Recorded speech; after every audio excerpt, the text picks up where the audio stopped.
Just getting started. So hang on, Joanne.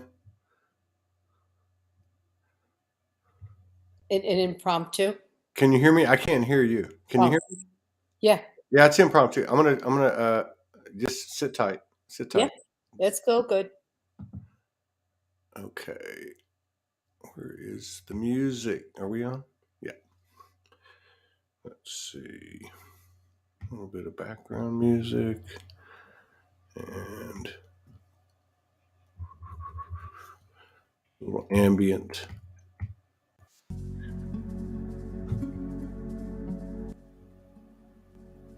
Okay. All right, we got 13 people in the house. Okay. All right, let me just get this going.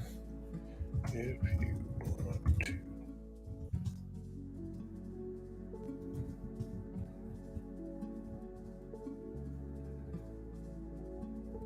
Come into the studio. Just click link. Adelaide's in the house. D Monty. Right on. Okay, here's the link. Somebody said, "What's cracking?" Who was that? Okay, boom, boom, boom. Oh, dare you? Okay, let me make sure this is on. No, how am I going to do this? Oh yeah, do it here. Okay. All right, so lots going on. Let me just get the logistics straight here. We're going to have a little open mic. Boom. Yeah. So there's the link for people that want to come in. We can hold up to 10 people. What's up, Todd Albert? Yeah. So lots going on.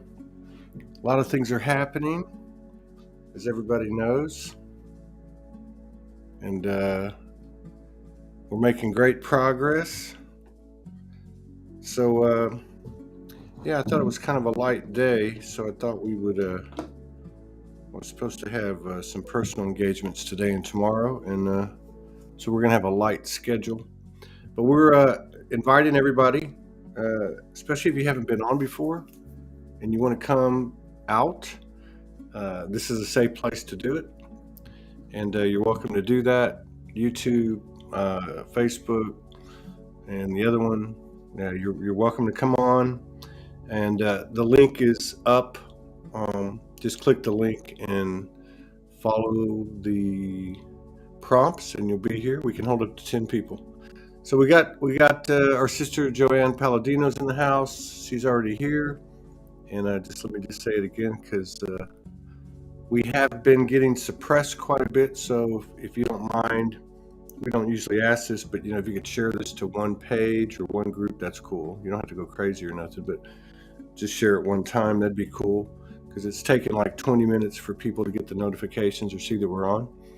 Anyway, we're gonna have a kind of a little circle of life for an indefinite period of time. If you want to come on and tell your story, you want to come on and talk.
Okay, now we're good. All right, let's get rid of this. Damnation. You're still with us. Okay, we're good. Oh, we got 28 people in the house. They hung in here. What's Nice. happening, Joanne? What's happening, Joanne Palladino? What's going on? Well, I was cruising through Facebook and I saw your invitation, Yeah. and so I thought it would be fun to play with you and whoever else may show itself. Right And on. there is a lot cooking and going on, and even though it at times it's the cooking seems to be boiling and spicy, a little too hot. It's really good. Yeah, it is good. And being in a space to be able to say that. Yeah, it is good. Yeah. It's real good. What's up, Delia? What is that? What's That's a happening? loaded question. That's a loaded question. Yeah. Well, Joanne just laid it out pretty good, I think. She Well, I laid it just out got pretty. on, so I didn't catch most of that. It was having trouble logging in, so I had to try a different browser. Well, So it's been intense. It's been interesting. It's been up and down, and it's everything in between. It's just I was just talking to another soul brother, and we had an interesting conversation, and it just feels like we've lived. was this a romantic interlude? Oh no. Oh, I just wondered. You would have We got to known. keep it light. Joanne said it, she said, given all the energies, everything's good. Everything is actually looking Yeah, it good. just feels like we've lived 3 months or something within of January. It's compact. Everything's compact. Well, that's the way it's been for quite a while. But yeah, every month it increases, no doubt. Yeah, and that's yeah. basically what we've been writing. Yeah. Hey, so we'll start it off with the three of us. Let me just let everybody know. Okay, so it looks like our tech difficulties are no longer an issue. So if you want to come in, just click this link. We can hold up to 10 people. We'll do the best we can. And let me put it up on the Facebook page. And let's get some people in here and have a little round table. And maybe we'll do some creative stuff as well, right? Okay, so this is what we got. Nobody else is here yet. All right. So you guys want to come in? Come on in, and we're going to start the conversation. So how's it been for you, Joanne? What's January? It's 24 days into January. What's it been like for you? Well, what I'm finding is I am disengaging more and more from time. Yeah. So I don't even think about the date, the day, and I just see it as one continuum. Is how I've been feeling, and I probably have started. I started feeling this like last year, and probably like March or April. And when people were saying, oh, it's a new year, 2021, I was like, 2021 is already over. It's already 2022. So I don't feel I'm plugged into time. Yeah. And it is just this one continuation. It's the linear is disappearing as far as calendar, and even though we have to live with appointments. Well, and respecting that.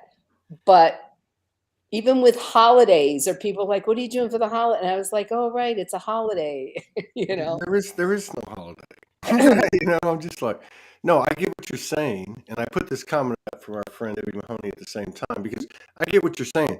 I mean, I don't know how far back we go, but I know for 2 years that on this show, which would have been what, I don't know, probably 60 times 20, so say 1,300 shows, the last 1,300 shows, people have been talking about first time. And now this past year, there were some things with space and distance that were going away. Yet at the same time, we still have all these anchors into the 3D. So Debbie brings up a good point. January has been really very intense. People sick, agitated, stuck at home, afraid to go out, cooking at home. So I might add a little something to that. People are getting tired of this stuff, right? I mean, it's so obvious what's going on. We don't need to bitch about it. At the same time, we're trying to disengage from it. So yeah, everybody feels the telepathy, the intuition. Some people are having, dimensional experiences that are taking on a physicality. There's a lot of great intel that's kind of falling in place together, which talks about this 3-day period we just went through, the 21st. One lady's talking about this is the 6th wave. The 7th wave comes at the end of the year, that the people that have done the work, as of the 21st, the clarity would just be mind-blowing. And all that feels great. But at the same time, we still have the Matrix still has its hooks in us. And I don't think it's going to remove its hooks from us. I think we have to do it. But there's no owner's manual here. How do we do that? So anyway, I'm going to throw that back to Joanne, and I'm going to invite everybody one more time, or at least every now and then. If you want to come in, just click the link, and you can join us. We can hold up to 10 people. We'd love to see some new faces. But Joanne, okay, what do you think? What do you think about this? I'll share what I feel more than think. The thinking is sort of out of whack also. But I'm finding, again, this is personal experience and those that I've, work with, that to be at peace and at ease, no matter what is being thrown at you, is a way to get through this with the ease and grace. Otherwise, it's going to really ramp up and get bumpy. And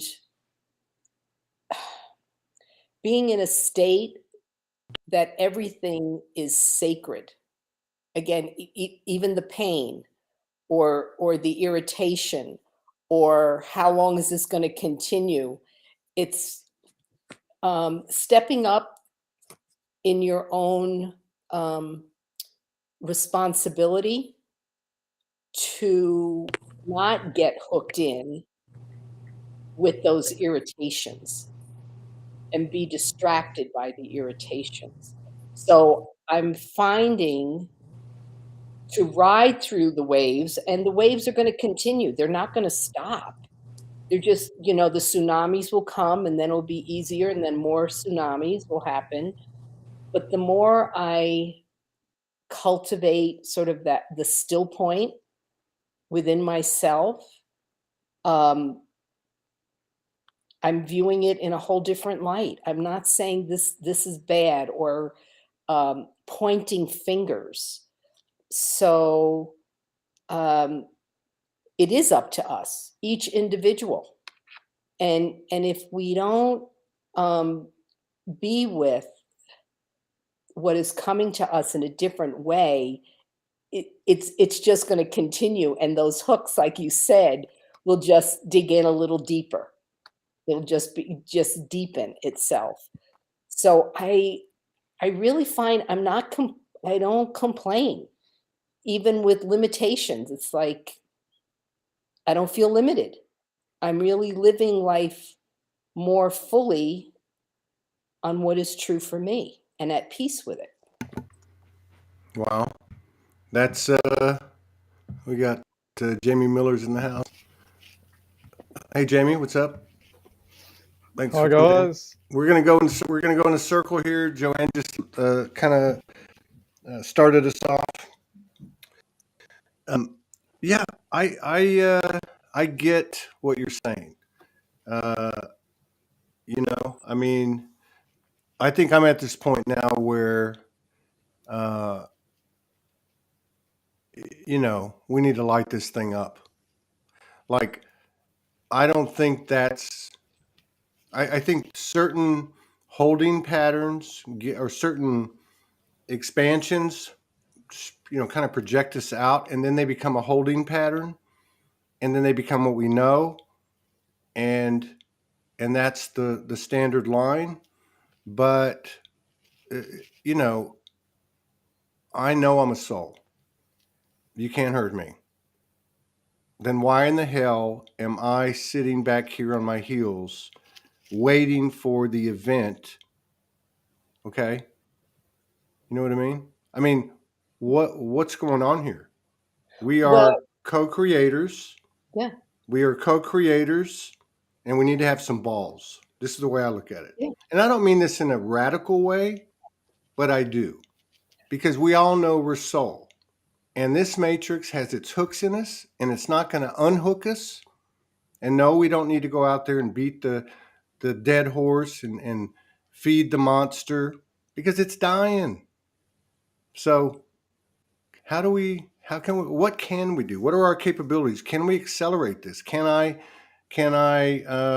physically, my physicality, fly over to Australia and try to bust the move with Morgan? You know, I mean, can we come together, in other ways that are beyond the words? That is just like, I mean, this is an energy game. There's got to be a way that we can kick this thing up because I'm a bit bored. I'd like to, and I'm not being negative, but you know what? I'll go finish this soul growth on another planet. And that's not any disrespect to the universe, but let's get this thing rolling. This whole carrot on the stick, this waiting, this Stockholm syndrome, it's bullshit. And that includes the information that comes in from outside of ourselves because it's limited and it's singular and it's biased and it's never pure coming out of our mouths. We are the purity. We are the higher self. We are the soul. And the only thing keeping us from that are all the hooks that this matrix has in us, which we designed. So we should be able to unhook them. Okay, I'm off my soapbox. I just thought we'd light things up a little bit. Okay. Well, Todd, I feel that the questions that you're throwing out there, it's our own personal responsibility. Well, of course. Like, what are we willing to be with that's really uncomfortable or creates a lot of fear within us? What are we willing to be with that makes us uncomfortable? Is what you're saying? It's like what are we with right now that is making us really uncomfortable, and that's what you go into.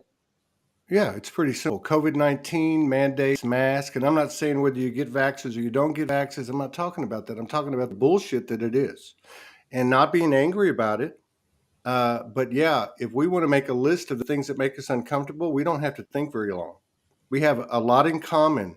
You know, often we think about the fact that we are all soul, and this is our commonality. But we have another commonality, and that is that we have a prominent human aspect that's part of our multidimensionality that's on point. And I believe that we don't have to do the old drill anymore. I believe that we can kick this thing up, and the only thing holding us back is because they say we need a passport, or they say we need to wear a mask, or this or that. Who the fuck are they? Right? I mean, these are our people. These are our brothers and sisters. And is there not a way that we can mobilize from a conscious human aspect level where we can consciously merge our multidimensionality with our conscious human without agenda, without ego, without ulterior motive, without having to blow smoke up our own ego's ass and say, look what I can do. We're people. We are people that are housing the soul that have come at a time that's incredible. We can sit back and we can go, oh, well, nothing matters. It's all going to be worked out. It's already been done. Or we can say, wait a minute, aren't we supposed to be present and living in the moment and be co-creators? Can't we do something? Can't we light this thing up? Because what are we going to have to lose? What's there to lose? They're going to kill us? Someone's going to kill us? How does that work? It doesn't work. I don't know. But to me, it's like a Groundhog Day, and it's like a broken record. And I think things are starting to get shaken up. And I don't think we have to wait on the universe to shake things up for us. I think we can do it ourselves. And, I've always said all these years, nothing raises hell like the light. So let's do it. That's just my take. That's not the gospel. Delia, we'll go Delia, Jamie, Antoinette, back to Joanne. Wow, what a way to kick it off, right? Oh my God, your voice just turned into Arcturian. Well, it's been interesting, but that is exactly that moment. I mean, that a possibility of coming in and becoming self and exploring and everything else. When we choose to jump into our now moment, we have that possibility of where the stream of timeline shifting into. Basically, even that post that I've seen shared about a Buddhist monk that passed away, that many people felt that already had happened and others don't remember. So even that, in that moment, it's giving us that right in front of our faces, the potentialities of jumping timeline, shifting through it. I mean, how long was that go? About a year, or that happened from when it actually happened? Yeah, Delia, do me a favor. Go out and come back in. You're too distorted. I can hear you, but it's too much. They're complaining. So go to Jamie. Hey, we just got to make it up as we go. You know, we can't be afraid to show our ass. You know. I totally agree. I think we all just say, fuck this shit. We've had enough. Now you sound like Todd 6 months ago. I've removed that part of it, but no, I used to say that 6 months ago. I was like, F this, you know. But go ahead. Why is everyone waiting? Why aren't we just doing what we want to do? Like, who is stopping us from doing what we want to do? Ourselves. That's it. We're waiting for a savior. Savior is ourselves, no one else. Yeah. Well, yeah, and we know this. But see, we want to continue to conceptualize it. We want to continue to tell the stories about what we downloaded and what we can do that's so different and unique as of 2012 or sometime thereafter. Okay? Like, why don't we just get over ourselves? Why don't we just stop even thinking about it? Why don't we get over ourselves, and why don't we step out of the cave and go take on the dinosaur or whatever the hell we want to do? Because what's going to happen? What? We're going to physically exhaust this body? Like, is there something wrong?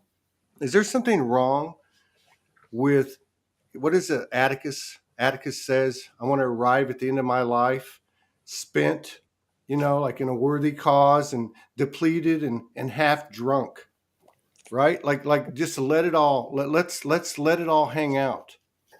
Like, yeah, so why don't we do this? Because we're afraid to take a risk, because we might not see someone again, or we might not have our home anymore, or we might not have our car, or our country. Like, there is even such thing as a fucking country. So, it's just an illusion. So here's the thing. We've already let go of these things. You know? I mean, I'll use myself as an example. Morgan's on the other side of the world. We came to terms when we made that decision based on a higher level of guidance, which all got us here. But what am I going to lose? What do I have to lose? Nothing, because we've already let go of everything. And if we haven't let go of everything, then we're being forced to, you know, like, especially now. I'll just pass it back to you because I broke in, but I'll just close with something that Franco said. You know, in how the question would have been in the context of how do you stay balanced with them, the big they that we differentiate ourselves from, which is the problem right there, because that's us, and it's more than words. And he said, imagine playing that role, and what your job is to push your brothers and sisters as far as they can go to see how far they'll let you push them. Basically, go ahead, your shot.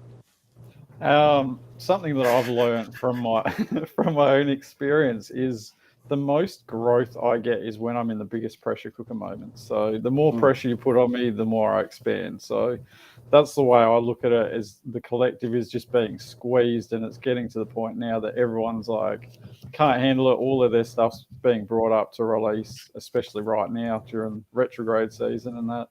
And everyone is like, I'm noticing everyone around me is just like, they've had enough. Everyone is like finally starting to go, you know what, I'm just going to do what I want. Like for me, I don't even know that world exists anymore, because I just live the life I want to live, and I don't let anything affect me. Yeah, let's go back to normal. If I want to jump in the car and drive interstate tomorrow, I'll do it. Like, no one's going to stop me. Exactly. You know, we have a friend, what's his name? That's how good of a friend he is. Delia, the guy, the long-haired guy that you know, that walks around and doesn't have a license, and he's our friend, Lawrence Wendell. Lawrence Wendell. This man went to jail over 20 times. He was living in Denver. He got rid of his license. He walked the talk. Now, I don't know that I'd want to do it that hardcore. Okay, but then, you know, but it's still an energetic thing. Now, he's gone into Canada. You know, there was a line of people having their papers checked, and he just walked right by. You know, he needs some food. He needs a tent. He goes into a store. He gets what he needs, only what he needs, and he walks out. Some people might call that stealing, but that's because that's what the programming tells us. You know, we've got a man that's worth what, $300 billion, and there's how many billion people? I'm sorry, $600 billion, and there's how many billion people in the, you know what I mean? I mean, come on. And so, what does he own? Like something on a computer screen, some numbers. Yeah, exactly. So my point is, Lawrence, the last I heard of Lawrence, and we would stay in contact like every few weeks, just, hey, what's up? Do you want to do a show? He was going to Mexico. I haven't heard from him in 6 months. Nothing's on his page. He could be in a Mexican jail. And if anyone knows anything about Mexican jails, those aren't cool places to be. But at least he had the balls. Now, I'm not saying everybody needs to go to Mexico and basically enter a country by the Matrix terms illegally, but let's do something. That's how I'm feeling. Go back to you, Jamie, and then Antoinette, Delia, Joanne. Yeah, I was reluctant to jump on just because I just had a session with Antoinette that was pretty full on. So me too. I was reluctant. But I was like, oh well, you know, the notification popped up, so we'll do it. It looks like your Kundalinis are activated. Is that right? What happened? No, I'm just messing with you. I'm just being a brat. So, yeah. You want to pass to Antoinette? Antoinette, go ahead. Hi. Yeah, I wasn't sure. I didn't get the convo from the beginning, so I don't really know what user. I'm getting the impression Todd is unleashing. No, I'm not unleashing. Well, maybe I am. Hung says I am. Hung says I am. Well, you know, here's the thing. All right, we're real sensitive, about this platform. And one of the things that's been true about this platform, and I really think about all of us, is that there's been a constant change. What was the highest truth yesterday is no longer the highest truth today. And everything changes, and we're having to let go of everything and all that stuff. And the thing is, we have, all of these platforms have spent a long time talking about the same thing. Okay? You know, the event's always out there in front of us somewhere. Just be a good, and say your prayers at night, and, eat right, and all the things that, are told in the narratives. When are we going to mix it up a little bit? We're not going to be defying the universe. Our hearts are in a good place. We're in a high enough level of alignment. We've done enough shadow work. Why can't we push this a little bit? Why can't we ask for something? Why can't we push it a little bit? I'm not trying to say let's have a revolution by old conventional standards, but why don't we step out of the box here instead of, I don't want to get too radical here because and go back to my old street terms. But yeah, I think a nice way to put it is let's get over ourselves. Yeah. Let's get over ourselves and let's play with this thing. Let's play with it. What can we do? You know, like what can happen here? And I think that's what the problem is. I mean, I'm going to speak for myself, but it's like, what can we do? I totally feel what you're saying, Todd, is that we've spoken about this new earth and we've spoken about how we're going to build communities and how we're going to do all this, but have we taken steps to actually do something, or are we still holding back and waiting for some massive explosion or whatever word you want to call it to happen to give us the green light to say, okay, it's time, you can now go and do it? Well, evidently we are. Yeah. And to be honest, I haven't thought about it until I jumped on, a few minutes ago, and I thought, okay, do I jump on? Because, Jamie and I were having a session. We've had like quite a long session just half an hour ago. So, and I thought, and I was reluctant also to jump on, and I thought, you know what, I'm just going to jump on. But now that you've made me actually think of it, you brought it to the forefront of my mind. I mean, what is it that I'm doing? Like, I thought my role was to hold space for people, and it is definitely my role to hold space for people and support people through their healing and through their awakenings and whatever is happening to people. And that is still my role. But is there something else that I can actually physically do to bring this on? It's like, because I'm sure we're not the only ones that are losing patience. I think it's a good thing, but look, okay, let me give you an example. So people are getting censored right and left, right? Yeah. For stuff that's ridiculous. It's crazy ridiculous. It's like, it's obviously cognitive dissonance, but okay. So why don't we try something different? I'm going to walk back over here. I got a pair of shorts on. I'm going to drop my pants and moon the camera, and let's see if they censor us. I mean, you know what I'm trying to say? Like, yeah, absolutely. I got censored for a heart, for putting up a heart. So has half the Soulspeaks community has. Right. I get not so much anymore, but up until a few days ago, I'm getting messages from people. Why are you removing my messages? Look, my whole thing is this: if what we're doing and this is the result of what we're doing or not, then why don't we do something different? Now, there's a lot of talk about these waves coming in, and is it ever going to stop? I don't think it's ever going to stop, and that's okay. This is just the way it is. So, and I'm not like judging us. I'm not coming down on us. I'm just saying it's boring. It's boring. Let's do something with this. We're gods and goddesses, angels, galactics, in the flesh, whatever you want to call it. Our DNA is turning on more and more every day. Let's push the envelope. I don't know how to do it, but I know one way that we're not going to do it is to keep doing the same thing, keep feeling the same way. It's Groundhog Day every day, and it's the same old thing. It's just got a different, color wrapper and a different bow on it, because somebody over here is presenting it, somebody over here is presenting it, somebody over here is presenting it, and although they explain things a little bit differently, it's all the same thing. Yeah. Oh. Who's next? Okay. Oh. Yeah, definitely. There's a lot of things that are happening. And before I got cut off, it's what is the timeline that we're jumping into? Because there is that feels like everybody's voting to see where we're going. And that's where a lot of people have not made up their mind. It's still like, what am I supposed to do? And it's those inner callings as we're continuing moving forward. I know that, I'm sure that many people are called to either get up, move, and leave everything behind and quit, and then suddenly turn around and start listening to the inner guidance. And that's where they're landing into the places where they're going to be actively doing something.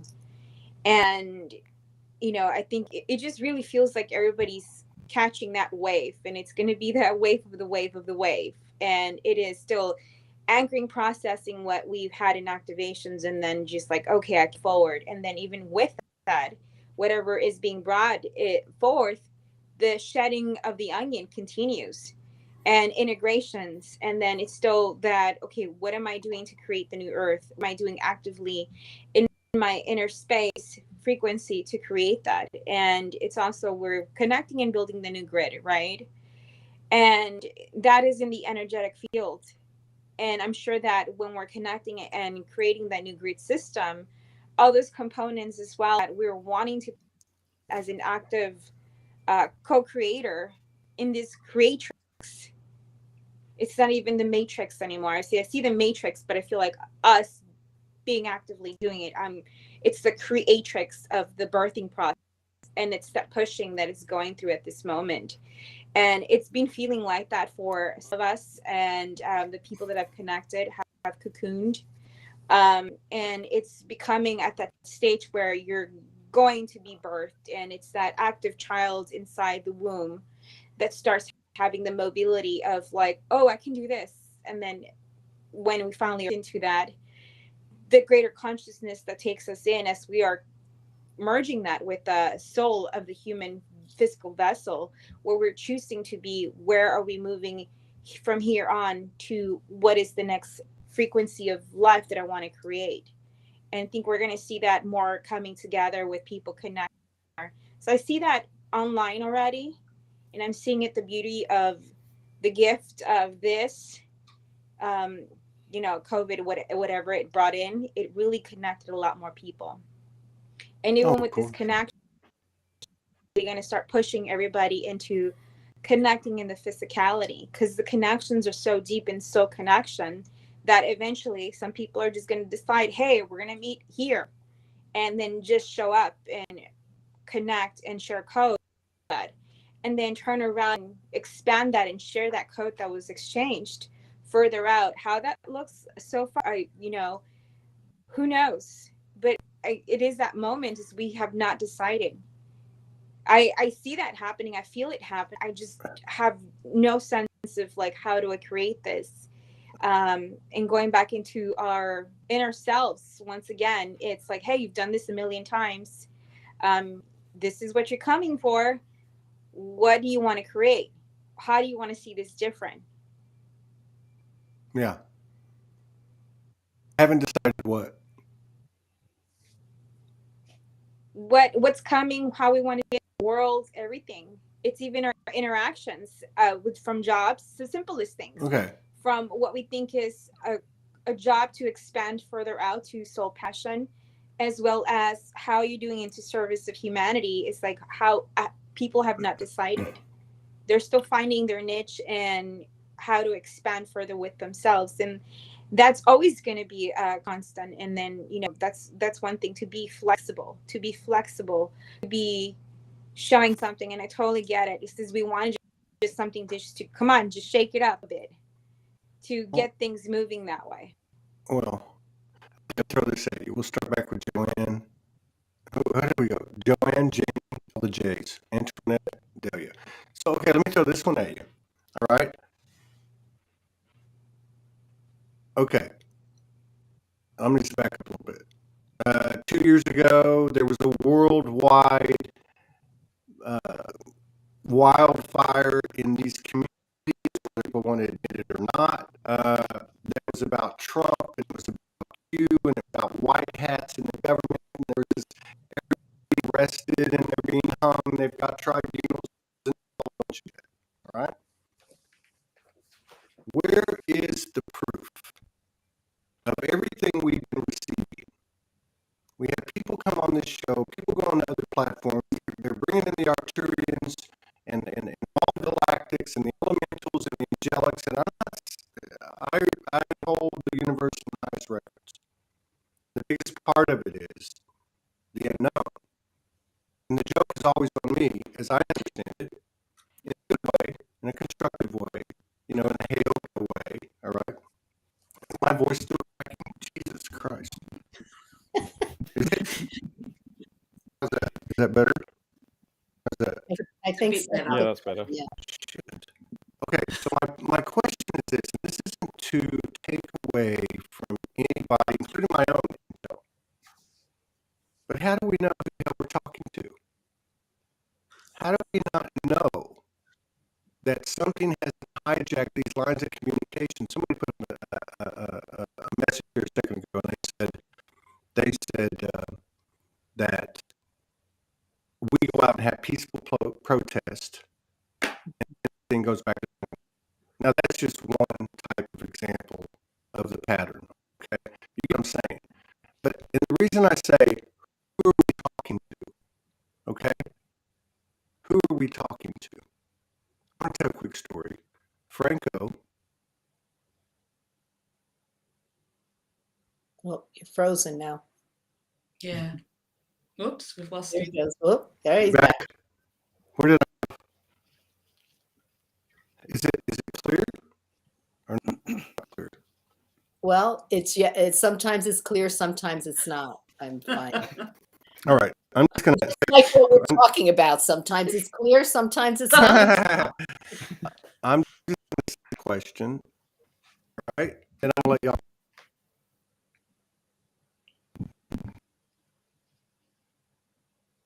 And you're frozen again, Todd, in case you're not aware. Is he frozen for everyone else? Yeah. Yeah. Yeah, he's Right. frozen.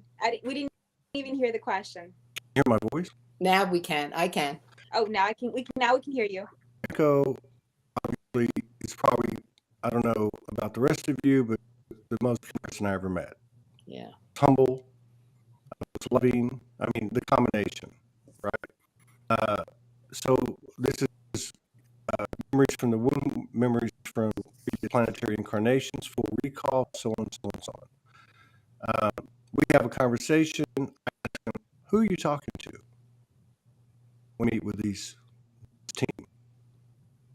And fast forward, we both get COVID. 5 days later, I'm talking to Kimberly, and she said, Franco told him all to go home. He's only dealing with his soul. Yeah. Now, this contingent had signed into a contract through 2044 and then to 2077. Well, we all know that he chose to leave. Mm-hmm. I think it's important that he chose to leave when the communication became a direct line to his soul and only his soul. Some people might call it a higher self. Mm-hmm. So why don't we question what we're being told? Because there's more interest in who is pulling in what, okay? And not questioning who that may be. Because I have a feeling that all of that energy, which is aspects of us, an aspect of the collective, is leading us to the same place, which is it's all you. So talking about it's one thing, right? And doing something with it is another thing. I don't know what it is, but I always understood whatever you do, do something different. And it's been done before. And over the last 10 years, and certainly the last 2 years, the things that we're doing that have been effective, even 2 months ago or 6 months ago or 8 months ago, don't anymore. Okay, so I'm going to throw that to Joanne, Jamie, Antoinette, Delia. Well, let me see if how I could catch it since you just threw it. So I feel there isn't one answer for this or one way. We all have our own way of shifting and engaging on what I see it as this incredible dismantling that has been in place for eons and eons and eons. And we've been so suppressed and held prisoner for so long. The movement to make the change is going to be different for everyone. And I sense it is happening. I mean, I really feel it is, and we're not going to see it on the mainstream. Todd, we see it on the shows that you present every single day. It is going on. Again, talking personally, I really unplug from the distraction that is out there. I really don't. I sort of look at it as more of a conscious observer, and choose from that space on how I want to engage, if I want to engage, and if I do, what is the true purpose underneath it that will fulfill my existence on this planet. I'm not going to be one to go out into the streets and protest, even if it's peacefully. Energetically, I don't have the juice to do that. But I energetically support it. So I put my energy out that way. I really choose where I'm going to engage and how I'm going to engage, and how much I'm going to engage. What I have found for myself is I am becoming more and more introspective, and my life is getting richer because of that. And seeing more and more, not the perpetrator and the victim. I'm really seeing this more and more as we are all soul, and how everyone is playing out is based on their level of consciousness. And if someone is here, and not that you're any better or worse based on your level of consciousness, it's just where you are in your journey. So if we could act differently to perpetrators, again, this is my approach. I'm not saying it's for everyone, but if I look differently as a perpetrator and look underneath his humanness of the level of suffering he has probably endured and why he or she is engaging in life that way. So I'm practicing looking and engaging in life from the soul, from the true self level versus the personality level, the egoic level, which we then do see the right and the wrong and point fingers at how come they're not and how come we're not fast enough. We are where we're supposed to be, as they say. So there's a lot of fear, a lot of embedded damage that we've been in. And again, it's all the level of consciousness. Now, I wouldn't be saying this even, I'll say 3 years, because I've sort of been on this path for a while, even before COVID, and I feel like it has deepened since COVID, of really engaging from the perspective of the observer and looking and being with everything as neutral, and then choosing from that space with compassion and wisdom on how I want to engage that's going to fulfill my purpose here as a soul. So, I mean, that's really how I'm with this every day. I feel like my life is my practice. I'm with you. Can you hear me all right? Yes. Okay. Yeah. I agree with everything you said. If we take a poll of the other 4 people, including myself, on this program right now, they will tell you the same thing.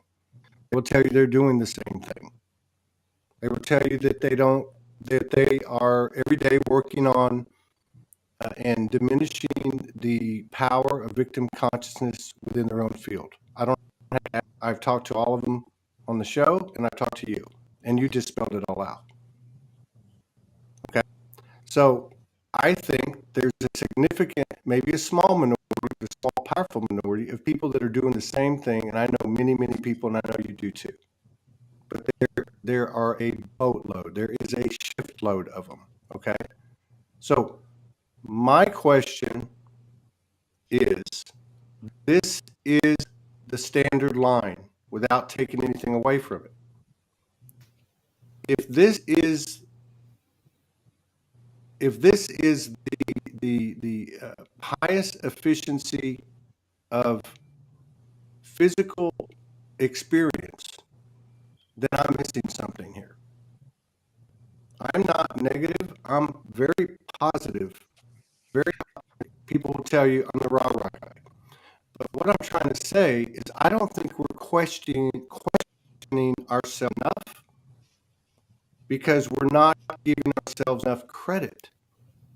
And yeah, we can expand our awareness and our experience in our field of neutrality. I don't think there's anybody hardly lived that had a huge charge from the topics that woke people up. 9/11, sex trafficking. We can go right down the list. We know about the Vatican. We know about the Rothschilds. We know all this stuff. And that you hear these stories coming in from supposedly higher aspects of ourselves that are telling us that the reptilians are no longer on the planet. And we don't even know if they really exist, or that the archons are gone, or that all the negatives have been moved out. Everything is a story. Mm-hmm. And I think the universe or we have put ourselves in this situation, totally forgotten everything, to find our power, not only to find our power again, but to find it at a level we've never had before. Because it's all a trick. Not only trick in a bad way. I mean, it's all about what we believe in ourselves. Mm-hmm. So if this is the case, then why wait? Why continue to exhaust the narratives? And if you go back a year ago, if you go back 2 years ago, if you go back 3 years ago, 5 years ago, you hear the same thing. Okay? So we're the ones that are the boots on the ground. And I think what the universe is saying is, do what you want. Take it as far as you want. You've already figured out the heart. You're getting to a higher alignment. You're judging less and less every day. Your discernment's going up. Let's play with the magic. Because all I hear, for the most part, are a bunch of words. And I'm tired of it. Not because I'm fed up, but I want to try something different. And I may not last very long, but let's do something different. Who are you hearing the words from when you say that, Todd? Everybody. Everywhere. Every platform. Every carrot on the stick. Every platform is telling me who they channel. Every story is the same. How many times have you pulled up a post on Facebook that says, we are the Arcturians, we are the Andromedans, and here's the message, just wait a little bit longer and keep working really hard. Well, that sounds like the Bible programming to me. I don't see it as working hard. Well, what I'm trying to say is the same message you just said all the time, blocking the aspects that might be producing those messages. What I'm doing is it's all about attaching to something that's going to save us at some level or another, and that's going to absolve us of taking the action to the nth degree. And I think that the way it works is we put ourselves no, and that's the opportunity. That's the field of potential. Because to me, I look at 10 years, yeah, there's been a lot of changes. There's a lot of great things that I don't know anywhere else in the multiverse. But I feel like we've hit this,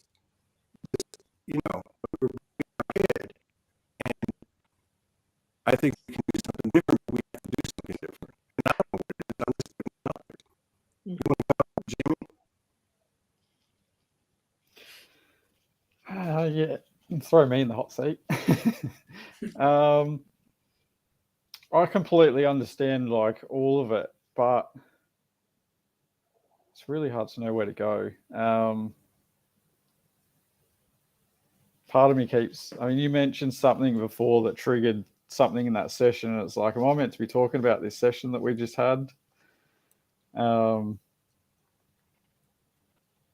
don't know. It is the journey for within, and we just have to keep going within instead of looking external for everything.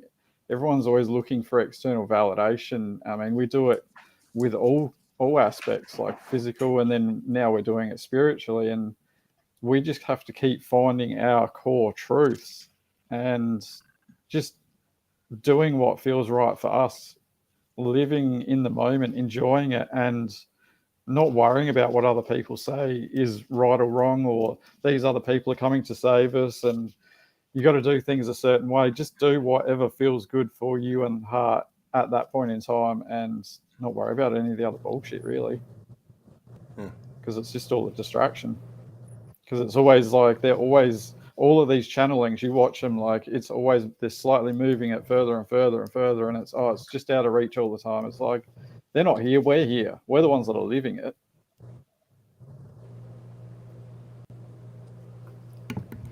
My mic's messed up. So Jamie, you go, it's Joanne, Jamie, Antoinette, Delia. So just pass it on to the next person like a talking stick. When you're ready. I'm going to try to fix You're this. up. You ready to hand over the baton, Jamie? Yeah. Okay. You know, when you were talking, Todd, and is it Joanne? I can't see the... Yeah, Joanne. Yeah. And the savior complex. And I feel like if we are waiting for the savior to enter or to come and pick us up and save us, then aren't we still staying in victim consciousness? Yes. Yes. Aren't we still not? Aren't we still not taking responsibility to create? Like, you know, I remember months ago, you know, I thought, you know, if we want 5D, if we want New Earth, then we have to create it. So I know that, and you know, we always say we create our own reality, and it took me a long time to understand that concept, because I was in victim consciousness for a very big part of my life. But is the first step of action, you know, we're talking about, you know, stop talking and do, is the first step of action to actually realize that we are the saviors, that ourselves, we have to do it ourselves. And like, is that the first actual step to realizing, and again, it depends, like Joanne said, on your level of consciousness, but realizing that we do create our own reality, and we have been conditioned to only see what we believe what we see. I mean to say, wrong way around. To believe what we see. What happens? Like you brought up Franco, Todd, and how he was able to connect with the beings and see in utero and all of that. He believed that was true, and it comes back to us actually believing that what we are receiving is true. And moving forward like that. But I think the key is actually remembering, and we don't realize how many soul fragments we have out there that we've actually disconnected from during our many lifetimes. And I think the key into maybe getting some direction as to which way we need to go is, firstly, forget about having a savior coming in and swooping in like this big dragon or eagle that's just going to change the whole world, because we are the world. We are all one. We are all connected.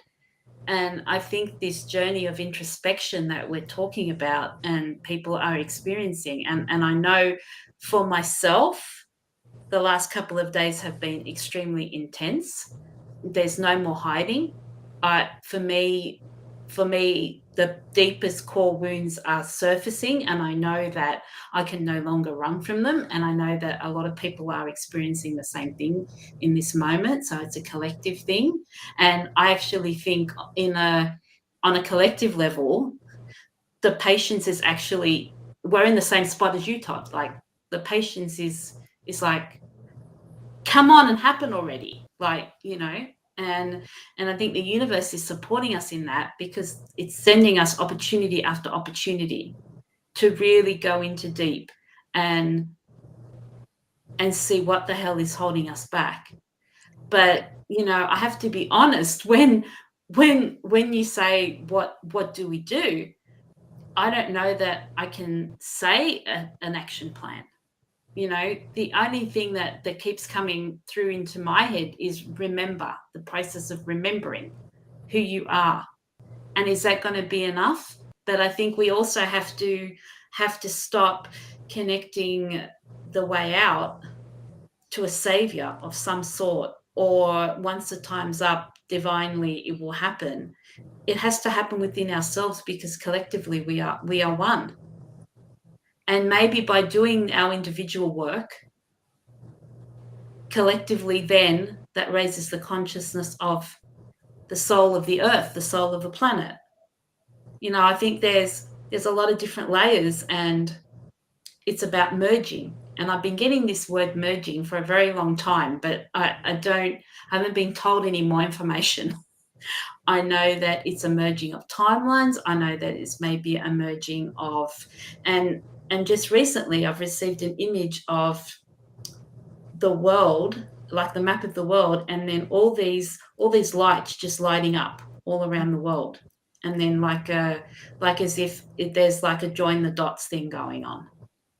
So is that the action that's happening? I don't know. Is that the action we have to take? I don't know. But I know that my feeling is that if we continue to believe in a savior, then we are putting ourselves back into victim consciousness, that we think that we're not capable of doing this. We think that we need somebody to come and save us, or something to come and save us.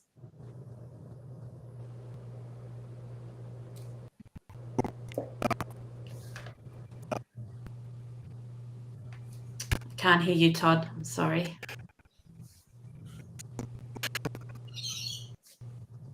Can anyone else hear him? No. Are you ready to pass on? Are you? No. Yeah, pass on. Probably saying keep going, but pass on. Keep going. So there is definitely very interesting. Yeah, very interesting to feel that. Even with myself, because I'm not. Oh, we can't hear you now, Dahlia. We can't hear you now, Dahlia. But I do question myself with what is that information. And one of the biggest things that I've learned from my higher self, because take my is the filters that we put through and where we're connecting to. Because that one thing people don't talk about, if it's like, oh, you're connecting to something bad or anything else. And it's just really collapsing and feeling that energy and just be like, it's not resonating. I'm not picking that up. No. And it's really becoming something interesting, because as we're moving forward and we're connecting to ourselves, and even with this thing, I'm in, I think collectively everybody is in the same boat as we're doing the inner clearing and everything else. And we're feeling it in the immensity of it. And one of the biggest things that's come up, and even with connections with few people, it's like we're technically a network. We're a network. Everything's connected. And in that essence, in this frequency name, referencing the consciousness, like the cloud server, basically everybody's having access to, is we're learning how to take everything into neutrality and not have a charge in that as well. Mm-hmm. It's just, it's information. Sometimes this information needs to be embedded in the frequency, but that it has to do with what you're listening to. If it's resonating, if you want to pick it up, if you want to play with it, then that you're also connecting and playing with that vibration. If it's not resonating, don't even bother with it. It's just moving on. It's not keep clearing into the fields of that's no longer in use of.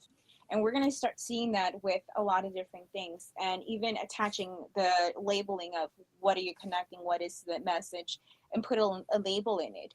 And one of the biggest things too, even with, and I'm using that as a connection towards light language, it's just like, what is the message that's coming? It's very multidimensional, and it's very varies into the consciousness of that's receiving it. And it's whatever the message they're receiving, that's for them. And one person that's understanding one thing, the other person or the three people as well surrounding them is going to receive a different message, and they're going to feel it in a different way. So even with information channelings as well as code exchange, people leave with a different understanding. And this is why I love going back to those really powerful, everybody that's been putting up a lot of content, like Franco's one of them. He says you can go listen back then, and it's just like, oh, I get that, I see that in a different way, I didn't hear that then. And it's just a whole other level of layer that it gets to what is in the connectedness of how the universe is. And then that's one thing too, it's like, when are you talking to yourself, and who are you connecting to? I've had one of those come to Jesus meetings. I love to do those sometimes, because it's like, come on, it's like telling the collective and the energetics of the frequencies, like, come on, it's time, let's get this shit going, it's time to crack on, we need to get this moving forward. And it's also bringing up things of desire, judgment, and things like that into our fields. It's like, wait, why am I pushing this thing? And then going into it and finding that too, and collapsing that, because in every moment that we're wanting something, so we're also moving ourselves from the now present moment in what we're having in our fields. And then this also really brings up more of those things. It's like, where I didn't come to sign up to just wake up, go to work, and then. Oh, we lost you, Delia. Did anyone else hear? Oh. No, she's gone. Broken. No. Go back to Joanne. Well, are you complete, Delia? Okay. So being with everything that's being shared, what is showing up is being fully in a space of complete and unconditional love and self-acceptance. And when we are fully embodied in that space, then your life changes, and that will affect the collective. So there's so much of the self-criticism that continues, the inner dialogue that beats ourselves up. We become our own victim perpetrator. That is something that needs attention and needs to be healed within each of us. And when that isn't there, this rub will continue. It will continue. I think Delia mentioned shame. Shame is a core wound in humanity. And I really don't look at shame as bad, actually, but it's quite a gift to look at and heal within oneself, because it's that wound truly does permeate all of us, all of us. And that shame keeps us, I feel, from fully healing ourselves, because it's hard to look at. It's hard to be with. It's even more shameful to face, engage something that you're shameful for. And a lot of this self-criticism and judgment, again, all of these are really deeply embedded in humanity's psyche. So until we look in the mirror and we're able to face these core wounds within ourself and humanity, we're gonna stay in that level of, again, consciousness and stuckness.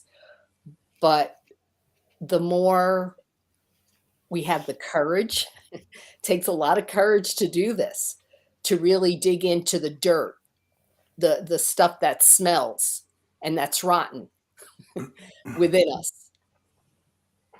But when there's an agreement within yourself that I am willing to step in to see what has held me back my whole life, and it all stems from childhood.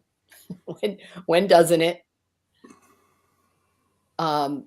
With that shift, things will begin to be realized. Consciousness will begin to elevate again, starting with yourself. This is all inner work. Something triggers me, I immediately go into myself. Immediately.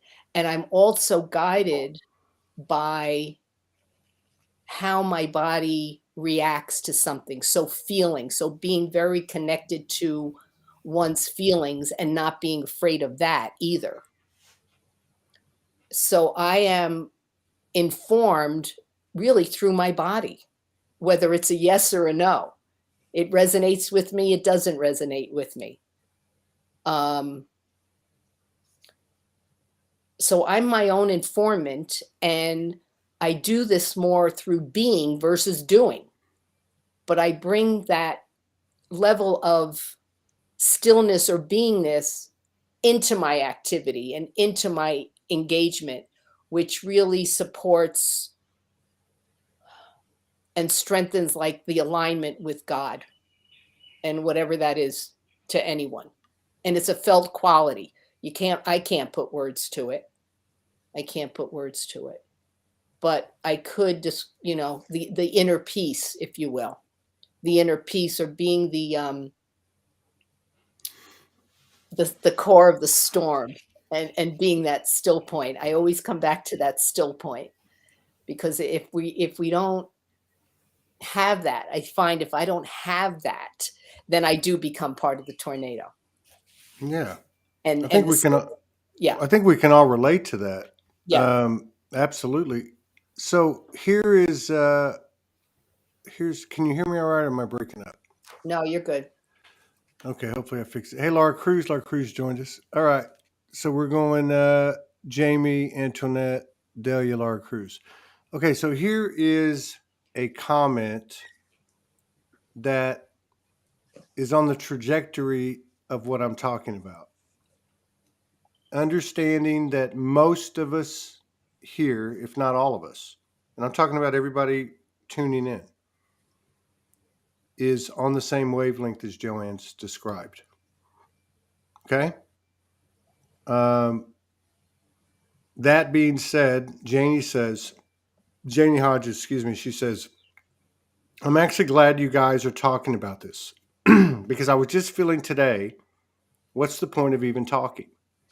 Because we are just in this matrix anyways.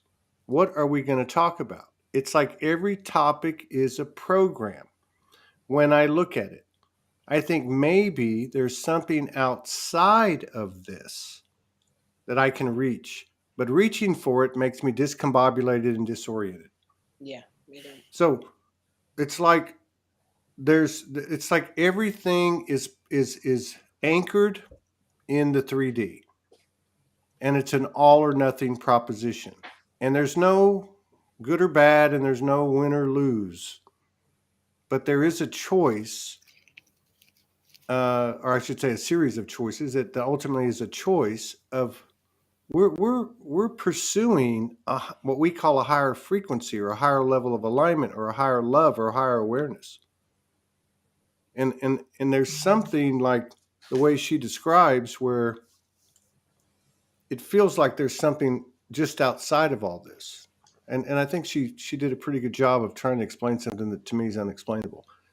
Back to Jamie, and then Antoinette, Delia, Laura. I don't really need to expand on that because you did a perfect job of that side of things. But I want to add that who's to say what consciousness is? I mean, you read a lot about different people saying the same thing, that consciousness is basically a mindset.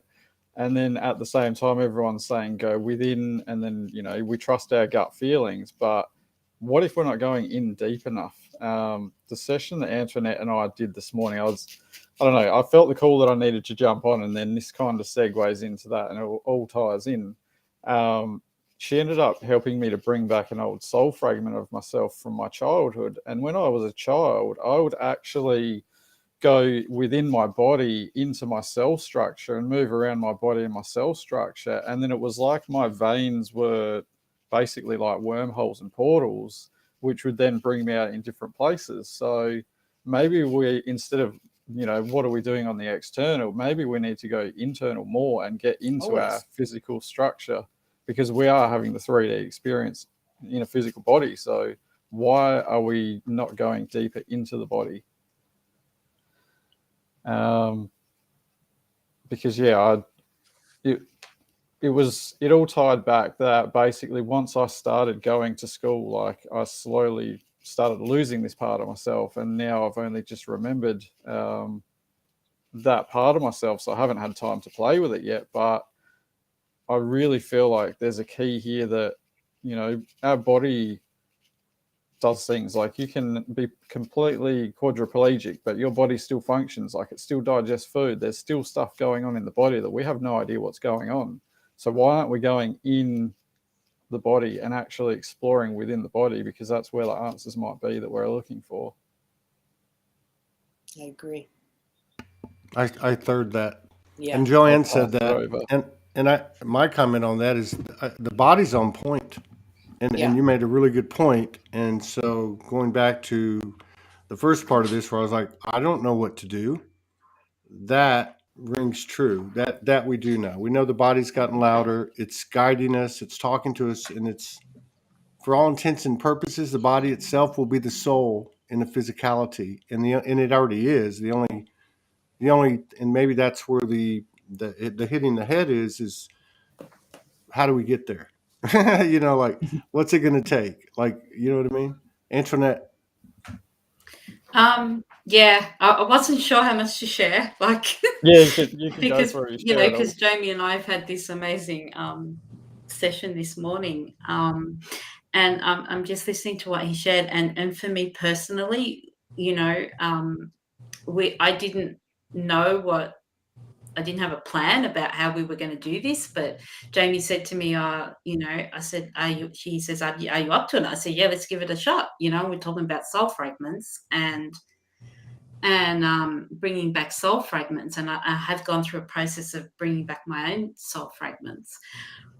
But today was the first time that I actually experienced seeing the inside of the cells and the movement that happens in there. And then we basically went through a portal, and it opened up into a lot of different lands and a lot of different beings, and everything that I was saying, Jamie more or less could see as well at the same time. So it was happening simultaneously.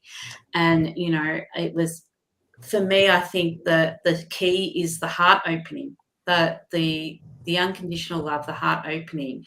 And we went through a process together about seeing multiple new earths, possible multiple new earths existing in the same existence.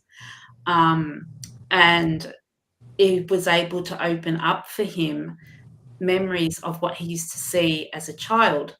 But I guess he has, for some conditioning or society or school or whatever, has shut that down for him, and he hasn't been able to connect to that part because of that soul fragment that disconnected. So we were using, I guess, for want of a better word, we were using our soul and our body as a portal to higher knowing. And I guess what I'm trying to say is this new earth that we all know about, is it something external to us, or is it something within us? Do we all have our own different version of new earth? Yeah, probably. Is it something that we're meant to experience externally? I'm not sure that it is, because it may be the result of all of us finding the new earth within ourselves. And I believe the key to that is doing a lot of that introspection work and doing a lot of, we've all got many fragmented pieces of our soul that we've disconnected with because of trauma, mainly because of trauma. And not just in one lifetime, but multiple lifetimes. So, it's a process of calling, and I come back to the remembering, and I did see a comment about remembering, and I think someone said something about memory, but it's not about remembering facts or figures or memory. It's about remembering who you are in your soul essence. And for me, if I want to translate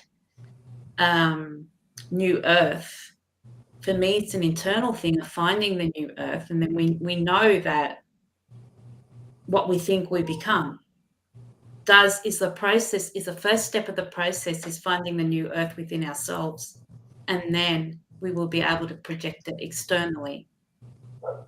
With the question that you had about, where sorry, what was that lady's name that asked the question about the matrix and the Oh, you're talking about Janie? Yeah, Janie. Yeah. Yeah, I don't think it was a question. She was just saying that A comment. Yeah. Yeah, she feels like there's something outside of all the discussion that. Yeah. And that's where I was coming from, because. Yeah, I can relate to that, because like we see all these protests and we see hundreds of thousands of people protesting, but it's like nothing changes. Yeah. And sorry, I thought someone was speaking. So it's like nothing changes. So I can totally relate with Janie's well, comment. she was talking about the conversations being had. Okay? Not just tonight, but every time she tunes in. I've known her for several years. And she tunes in, I'm sure, to other platforms as well. She's very involved, and I met her. She's very connected. Look, I think at this point, if a person in these communities doesn't know that they can travel anywhere they want to travel through their body vehicle, right? That they can reform their DNA. They can do other things. We can program ourselves. I mean, all of this stuff is very new and fresh information for the most part. Some people have been pulling it down longer, but it's very much of like a pandemic type of energy in terms of the way there's a reaction. So we're having a conversation like this right now. This is emerging. Somebody brought some merging up a while ago. We're all merging information right now. Not in the smaller part of it is what's being verbalized. This is about frequency. So we're expanding like at warp speed. So if a person isn't familiar with, let's say, like the session y'all just had, Morgan and I have been doing those for a long time, and had physical apparitions involved. But other people and her been doing it long before that. It's not even about the linear. It's not about the longevity. It's about, because we all know that a person who can pick up everything that let's say that someone else has, that Laura Cruz has, that took her 10 years, a person can pick up in 10 days. Okay? This is the climate that we're in. Mm-hmm. So going back to what she was saying and to what you were responding is, we know this. We know this now. We know we're self-determined. We know that it's all about ourselves. We know this. And so the question is, I guess another way to try to pose it from what she was saying is, if there's nothing to do, so to speak, then there's nothing to do but continue down this internal self-introspection, which is what got us here, listening to our own internal guidance, not giving it what anyone else says, in thoughts, word, and action. Or do we take action to do we take an action that's in alignment with our own personal stuff? You know, and I guess maybe that's something for each person, but I think what she's saying and what I was feeling was that there's something outside of all of this, because all of this is what? A distraction from ourselves. And like I think Jamie said, maybe we're supposed to go even further. And that's really where I'm coming from. It's like I feel like that we've underestimated what we are. And we really are, you know, and some may disagree with this, but we really are a god or goddess in a physical body. You could call it a soul in a physical body. And we have integrated to the point where this vehicle can function just as our etheric body does. But with this physicality, it's this close. It's just like the Wright brothers or whoever invented flying. Somebody starts flying, then everybody else starts doing it. So I don't know. I'll pass that on to Delia, then Laura, then back to Joanne, Jamie, Antoinette, and Delia, Laura one more time. Go ahead. There, is that better? Try that. Oh, is that better? Try it. Yes. Try it. Okay, so there is a difference right now too, and it's very interesting, and no mistake that both Jamie and Antoinette are both here at the same time after having that. And one of the biggest things that came in the other day for me, and I shared with very few people, was that the body is going to be the physical last part of integration. It is the soul, the mind, the spirit that's already going through the processes and anchoring more frequency. The body is going to be the vehicle vessel that's really going to be playing in that field overall, what we're creating. And taking it to the level of DNA coding and everything else is going deep within ourselves. And that's very something that's been coming up a lot more.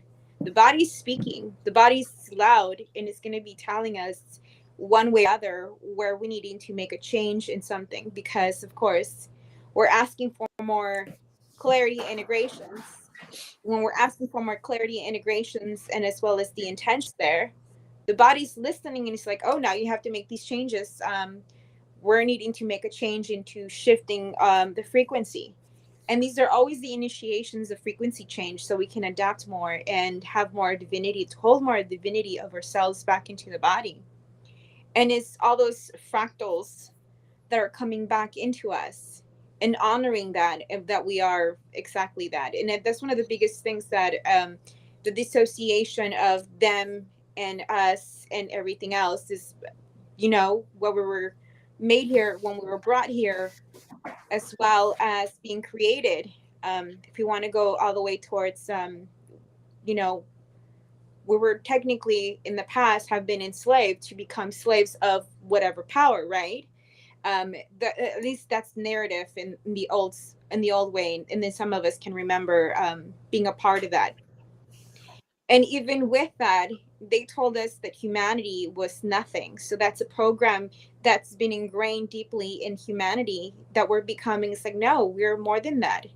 We're more than what we thought we are. And we're learning, and we're also expanding as we're becoming more aware of ourselves, more aware of our higher aspects, and integrating that into being collapsed, not come from ego, but just be like, okay, that's just information, bringing it back into the body, and really taking root into how we want to create. And the only way that I've learned to create is taking it in the energy.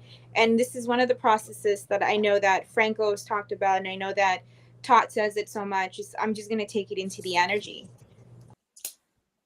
and work from that. We can actually do that as well with our bodies, and in the body is showing us where it's needing, as well as when it is the releases of the traumas that we're going through come up in the body. And that's also to do with healing and cell regeneration, and where we've also had dealt with ourselves with talking down to ourselves. And that's one of those biggest programs that we're not worthy of, right? That also show up in our bodies, and healing that as well. Everybody's different, but overall, that's, you know, the beauty of it too. So there's no mistake that there's definitely in this container in the frequency, it's very it's very important. It's very very in the frequency, and it's interesting, and it's very humbling. So thank you for both of you for coming on and also sharing that, because that is the biggest component that's been coming up, at least even for me, that no matter what's going on and how we want to create things, it's also merging in with the body of everything else so it can take hold of itself and be put in honor to the divinity that we truly are. And it's not putting ego, it's just really acknowledging that we're more than what we've thought of in the past. Right on. Muchas gracias, mi hermana. Hey, Laura Cruz, you're up. Hi. Hi. Well, I kind of caught bits and pieces, so I don't even exactly know what the topic is, but I'm catching on a little bit. And well, one was coming up for me is I just feel a call, like I get this pulse in my heart when I feel like, okay, I guess I should jump on. And there's a thing of just like that connection with others, so I don't get that a lot. And that is speaking to that place of discussion and talking, of kind of what Todd and the lady that made that comment was about. And so I'm really connecting with that and relating with that because I feel like I've been in that space for a long time. I think Daly and Todd, you know me a tiny bit. The rest don't really. So if you do, you know I'm kind of quiet and I don't talk a lot. And that is mainly because of that. You know, words are just they limit things so much, and I tend to like to just sit and listen and enjoy actually the interaction and the energy and the dialogue that I'm feeling on. It's happening a lot, like where we're all sitting up on this other level talking, but it's not in English, and it's in energy and it's in different tones and things. And to me, that always feels much more connected, and it's where I guess I resonate with a lot. So I feel like I've been waiting for this for a while, like that telepathy or that place of just like the words kind of falling off, or people just kind of stepping into the space of realizing the importance of the frequency and the body and the feeling, as opposed to our limited English words that we have to describe something with. Go into the fact of I'm really glad like people are losing their memory, and that's catching up because I feel like that's happening forever. So I don't even remember what someone just said a minute ago. And so it's nice to have other people doing that a lot too, because I don't feel as strange. So I think for me, that's two part of just being in like the presence of the moment, and then the moment's gone and it's kind of gone. And you're like, okay, just remind me what you said and I can bring it back. But if not, it's gone. And I tend to not have a lot of agendas with things. And it's interesting because I actually had a client today and we were working in our records. And at the end, she's a pretty regular client. She asked if I ever do any mentoring or things like that.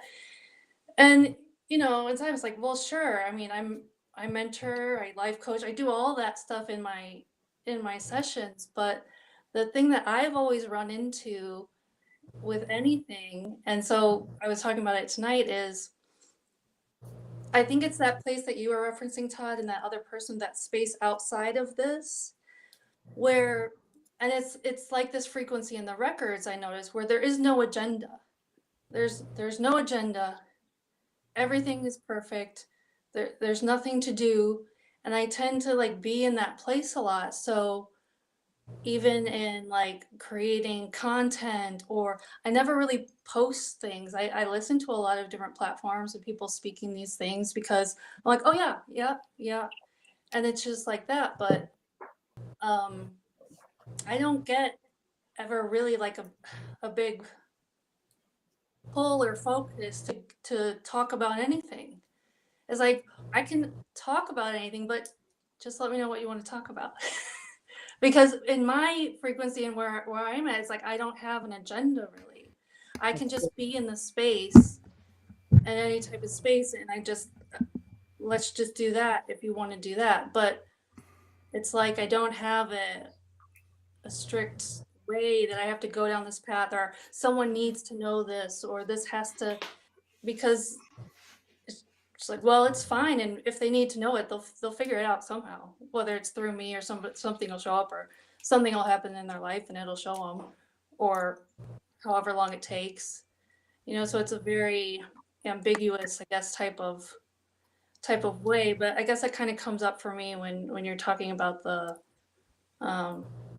not talking and but everybody and everything's vice versa. That's a okay. So here's another way. All right. We did not come here to wake up. We did not come here, let me qualify it, to just wake up. Okay? We came here to step one, maybe, or step one experience, 2 wake up, 3, this is why we came. Whatever this third thing is why we came. This is not predetermined. This is going to be what we want it to be. So that's another way to frame the question up as we go around one more time, because I don't think, I could be wrong, and everyone's different, and I understand that. I totally get that. But I also, I share kind of a knowing with many, many people that this is the latest and greatest. This is an experience of what, you can call it ascension, whatever you want to call it, in a very dense realm, a much greater expanse of the spectrum. You've got high stuff and you got down here too. And yet, there's something that's inside myself that anything I can do out here at the light end of the spectrum, I can do here. And why not? Because it's all the same. It's just been an evolution of learning and awareness. Now, so that would be another way to put it. And of course, everybody at the end of the day is doing their own thing. But there's a reason. There is a reason. You can't hear me? Damnation.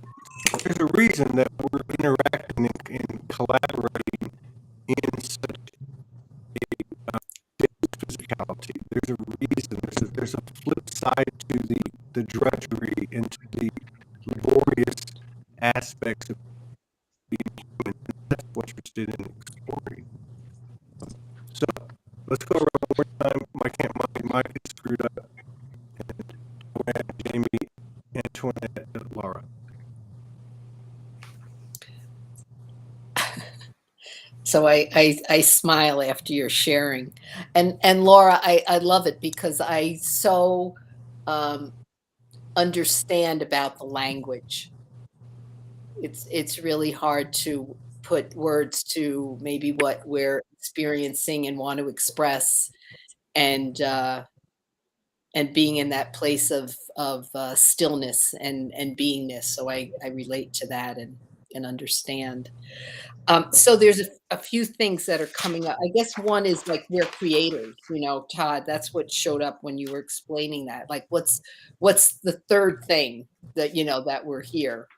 And we may never know. We might not know until we're no longer here. I don't know. But we are creators. So again, I think what Jamie was saying, and maybe I started as well, of the deeper that we have the self-realization,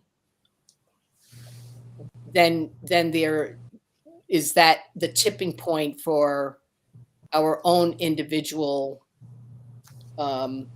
awakening. Well, I'll use that word, or sort of that ultimate Christ consciousness, Buddha mind state of being, you know, are those two ascended masters teachers of ours. So the self-realization, and we talk about all of this and have a level of understanding, but I feel it really sticks, you know, when it's embodied. And once you embody it, there is no question about it, whatever it is. There is no question of how to move forward or how to engage or how to make a difference. And again, I feel like it's going to be, you know, different for everyone that's here and listening. So I feel embodiment is an important aspect to my personal evolution and humanity's, you know, evolution. And also being in alignment with no self, you know, sort of we're in the form and at the same time we're formless, you know, that's the Buddha's teaching. So that really no longer identifying with the ego is another piece that I feel is essential, because you know, if we're still attached to the ego, we're still in the 3D. We're still living that the dual world that we're in. But again, the self-realization or the embodiment of no self, there'll be a shift again, individually and, you know, and collective. I think Ram Dass, his movie is, you know, Becoming Nobody. You know, I love that. It's, you know, really just becoming nobody. And it's, you know, Laura sharing, like, there's no agenda. It is. And you're living in this state of inner peace with the walls are tumbling down. The walls are tumbling down, you know.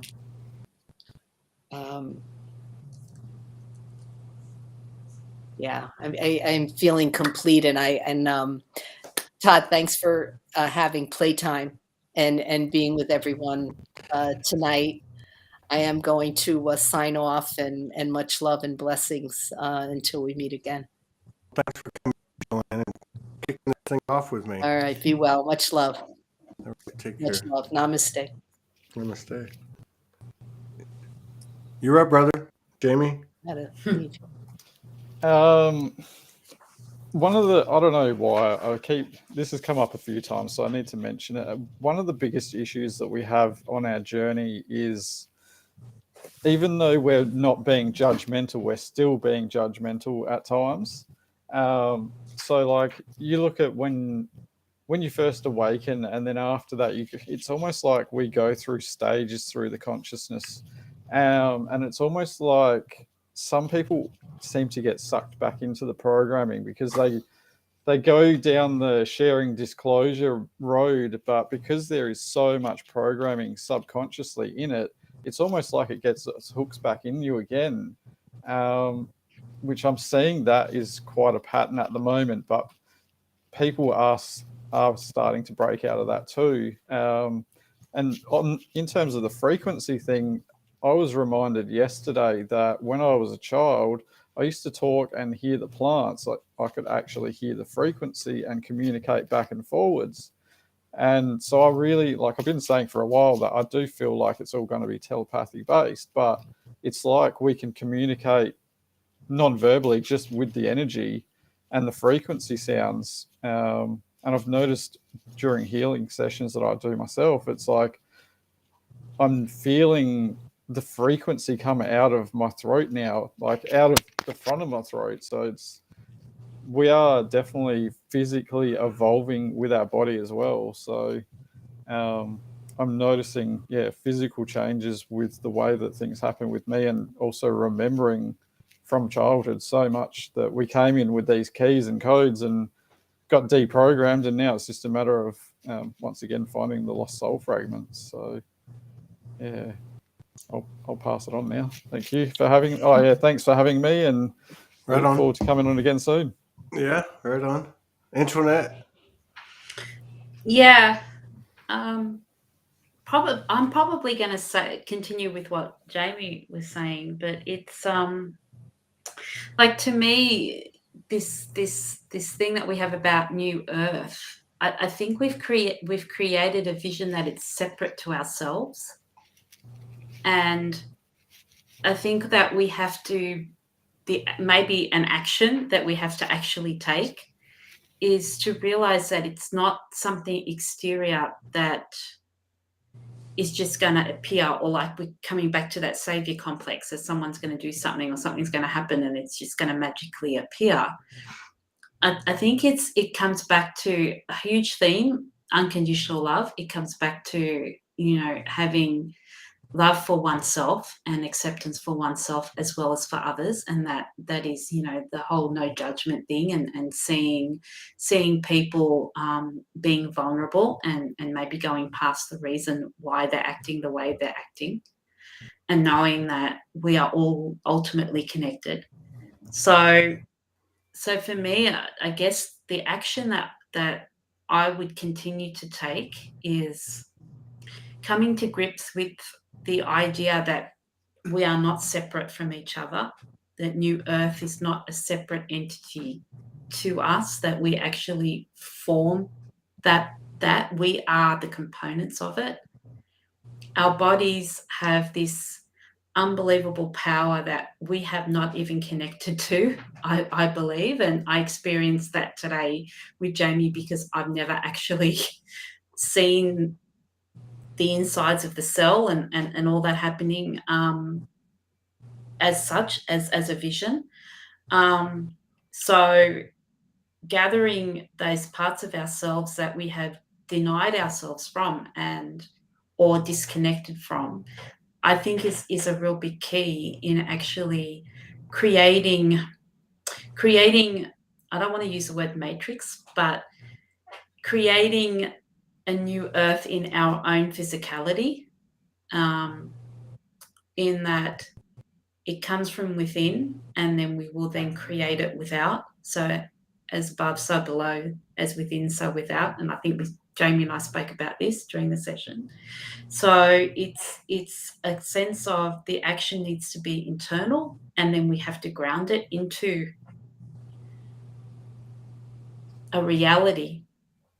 And then by everybody getting to a place where we are able to have that unconditional love, because I think that is the key for everything, unconditional love, and, opening the heart space, we become that formless, unidentified, multidimensional, elemental, druid, gnostic, whatever. We bring out all those things into ourselves, and we then create from within. Yeah. Over to Dahlia. That's Thank you, beautiful. Todd, and thank you, Todd, very much for having the open mic and giving us the opportunity. It's been amazing, and obviously divinely timed that both of us came on at the same time, Jamie and I. So, it was meant to be that way. Well, the reason I came on is because I was twisting at both ends, and the choice is either lay on the couch and let the energies have their way with you, or whatever the hell, or jump on and try to make something happen. So I've always said that. Yeah, you're very welcome, and thank you for coming on. Dahlia, you're next.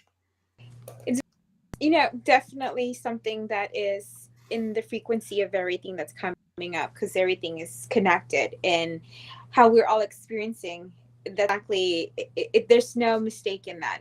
Even now, choosing to come on and giving us a way in the frequency to anchor in more of what we're going through, because we don't really normally hear that.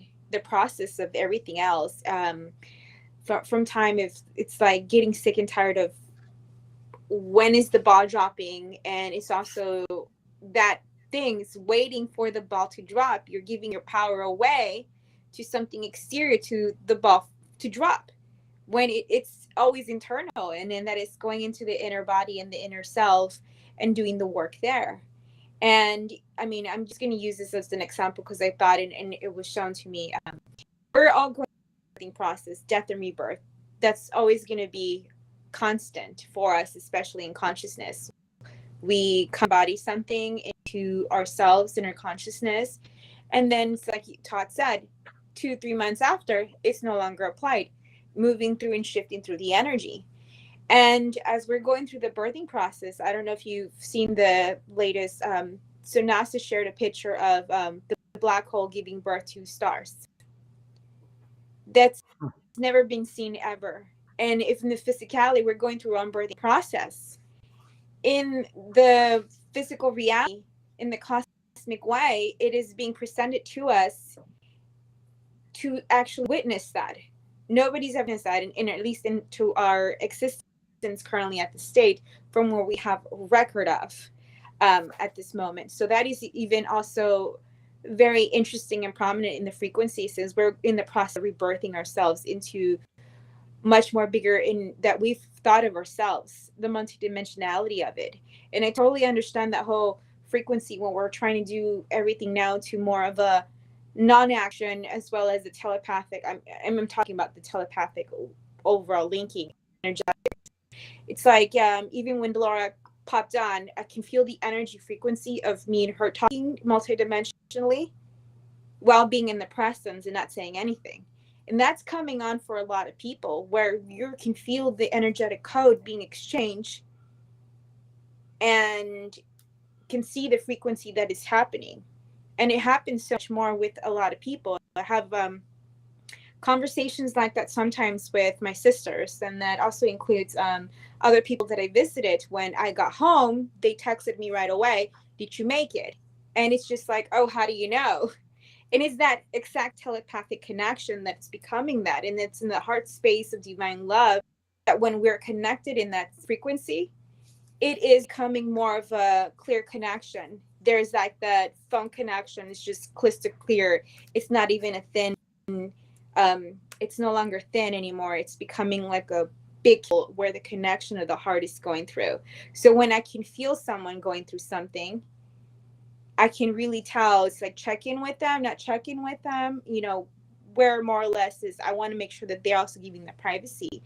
And it's also checking in with yourself. It's like, who are you to check in? Because I also go through that and question myself. And it's one of the biggest things that I've learned from is just questioning yourself. Is it coming from a place of heart, or is it a place of, you know, is some type of ego attached to that? And then we also don't communicate that or have heard talking about certain things like that, of questioning ourselves in that sense. And even then too, it's just like when we're connecting and we're talking to ourselves and even our team, it's this now conversation where it's like I've been calling it the biofeedback, of where you're telling them your experience and their understanding now of the human experience that's changed for us.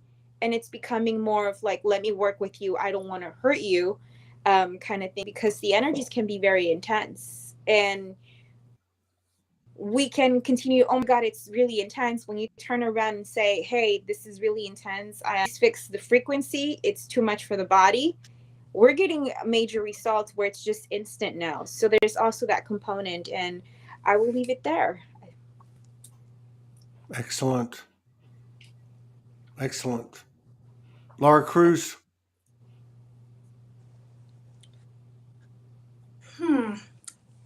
Well, okay. yeah, I hear.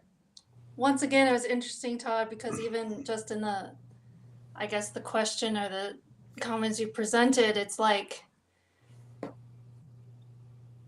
it seems like, or to most of our human brains, it's like, oh, that's there. And it's like, wow, okay, that was just like 50 streams you just laid down. So which one do you want to go down? You know, and I think that's true. Like the theme of I guess what's coming up for me and what you spoke to is that, like, I think we all tend to look at everything kind of still, because we're human with our brains, that's so limiting to the scope of everything that's happening. So it's like, even in that question or statement, there was like, 20 other separate streams, and they're all connected and they're all doing separate things and they're all working together. So That's a lot. Yeah. And in that sense, it's not, I think you used the word mundane at some point. That's not very mundane. So sometimes I need to remind myself that because our mind can get so in awe with these concepts and this talk, and we create these things with it.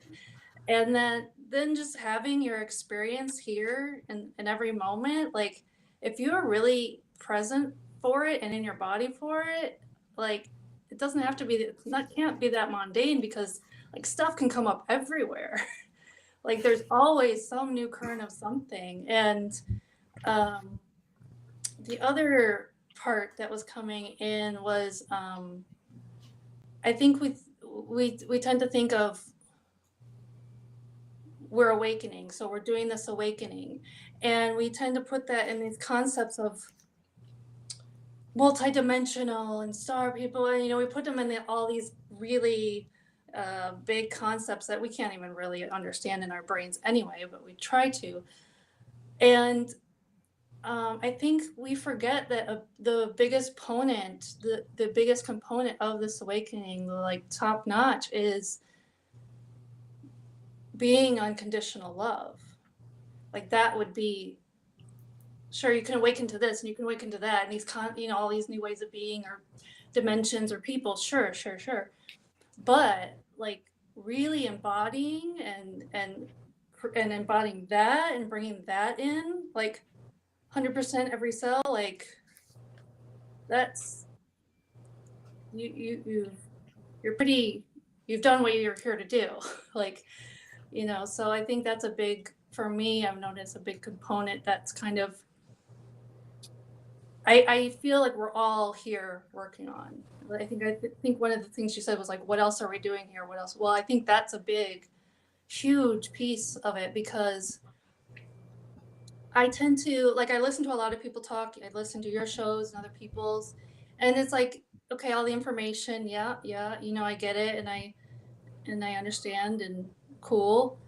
But when it hits me the most is when I hear people talk and I can feel their heart, and I can feel their heart just like open, and they're being so vulnerable and just showing up, and their heart just opens, and then my heart opens, and it's this like crazy amazing thing. So sometimes I think we don't give enough credit to that space of really being present and really just in that place of unconditional love, because that is like the PowerPoint, and really huge. And I feel that's something that because once again, just that concepts have 20 streams in there too, right, as a part of it. So I think that's something that we're all learning to really embody and step into with ourselves, and then with each other too, and bringing that love first here, but then out, so it can be a love unity thing too, past just the self. But yeah, what everybody said too, yes. Okay. I love the way that ended, because everybody had something really good to say. But what you just said, because there's no owner's manual, and all these downloads. That's a very, we can all relate to this. Everybody here, everybody listening, can relate to the magnitude, the intensity of downloads, and the challenge that it poses for the ego. So this isn't, we're doing this to be doing this. I don't think we get it done as much as I would love to, but I think what you said, the most important thing that you said, or that I heard tonight, was that when you see people, and we're lucky to see a lot of people that we had it today with this couple that came on today. I mean, everyone kind of knows Sarah, but no one knew her husband, and they're on there, and it's like watching a fairy tale frequency. It's no BS. It's no fluffy. It was pure. It was real. It was raw. They opened up all the way. They told us intricate details of their life. 25 years together, the highs, the lows. They didn't carry a charge. I mean, this was amazing. But you're right, Laura. It's, we often think I've got to be an unconditional love, and everybody has their own version of that. Oh, well, you can't treat me that way if you're an unconditional love. Or I can't treat you this way if I'm unconditional love. We do know that you can't carry grudges. We do know that these basic things, right? And we work on those. But what you said is one thing we can all do, and that is to basically be vulnerable on the road to transformation, because evidently that's where we're headed. So, that's something that may look different with all of us, but it is actually something that has much more power than any instruction we can offer anyone. It's just, hey, I'm Todd. Sometimes I get on here and I show my ass. But if my heart is, aligned, then people get it, and vice versa. And I think that was a really great point that you made, because there is no instruction for that. And that's why it's so powerful to see people come on this platform for the first time and start and open up. And then the next thing you know, I'm subscribed to them on YouTube, because they're doing a show twice or three times a week, like Jamie, like Antoinette, right? I mean, and people express in different ways, but I think that's what it is. We talk about vulnerability, but really vulnerability is a stepping stone to total transparency, because that's what telepathy is, isn't it?